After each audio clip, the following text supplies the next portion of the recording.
BPBD memiliki sejumlah rencana dalam menangani bencana. Meski demikian, tetap diperlukan kerjasama dari berbagai pihak agar bencana dapat tertangani dengan baik.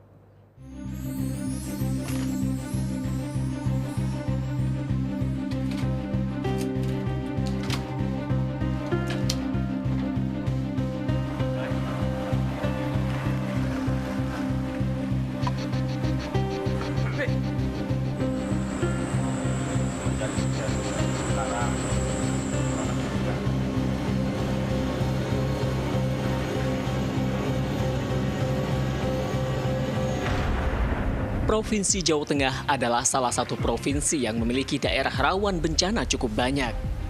Bayangkan saja, dari 35 kota dan kabupaten yang berada di wilayah Jawa Tengah, terdapat 1.563 desa yang terancam longsor dan 1.776 desa terancam bencana banjir.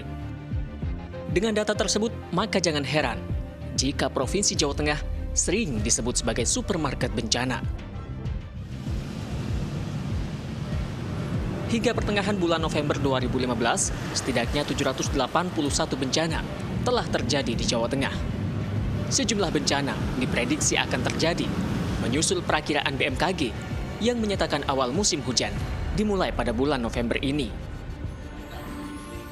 Berbagai persiapan telah dilakukan, termasuk antisipasi dan percepatan penanganan korban bencana.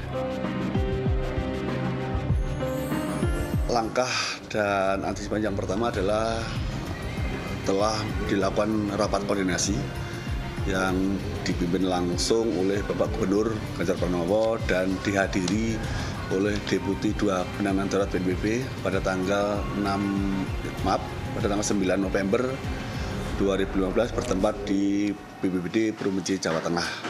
Dari data yang diperoleh tim Liputan Net, di Jawa Tengah terdapat 26.760 personil tersebar di kabupaten dan kota di Jawa Tengah yang siap ditugaskan jika bencana terjadi.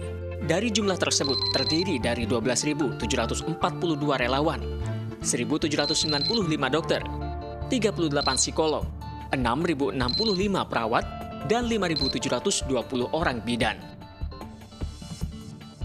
Pada tahun 2015, BPBD menerima kucuran dana sebesar 10,1 miliar yang digunakan untuk penanganan bencana kekeringan. Sementara untuk penanganan bencana lain seperti longsor dan banjir masih terus dikoordinasikan.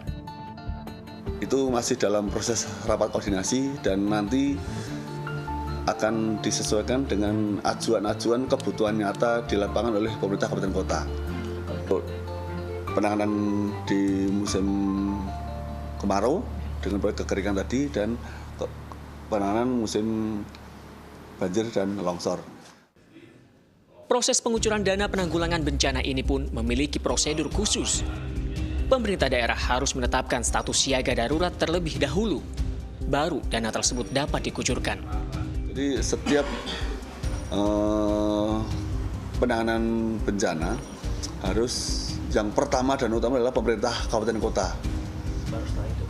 Baru pemerintah provinsi dalam hal Pak Gubernur yang menindaklanjuti dengan surat keputusan status siaga darurat bencana. Bukan menunggu, tapi surat edaran antisipasi.